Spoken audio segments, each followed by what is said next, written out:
Tocky uya ndiye azoenda nenyika manje. Azoibata kuti G. Muri yeZimbabwe kusangana zvakare panonzi pano. Ndapota bayai apo pakanzi subscribe. Molaika nekushare video rino.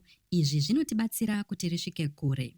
Tocky Vibes uyo anozivikanwa nemimhanzi yake iyo ine zvirevo zvakadzama achangobva kugashira chipo chinoshamisa, chipo chemotokari itsva, a brand new Mercedes Benz GLE 350D 4matic ya2022 iyo iri fully paid yakabhadharwa zvizere naSir Wicknell Chivayo.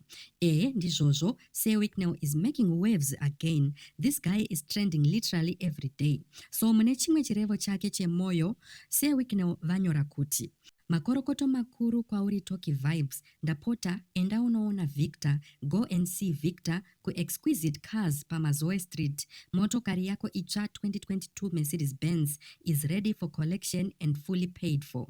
Wicknell aratidza rwendo rwakakura rwaTocky uye kuti nziyo dzake dzakaita semhai. Tocky aenda nenyika. Chamako vangu ndivhurei maziso ndione uye usakande mapfumo pasi. Dzinosangana nevanhu padanho rakadzama. Kuburikidza nemimhanzi yake, Tocky akatirangaridza uchenjeri hwedu hwevakare, achititadzisa kuzvikudza netsika dzedu uye netariro ramangwana. Saka ndinoti makorokoto kuna Tocky Vibes nechipo ichi chakakodzera uye kutenda kukuru kuna Sir Wicknell Chivayo nekuda kwekupa uye rudo rwavo kune tarenda reZimbabwe.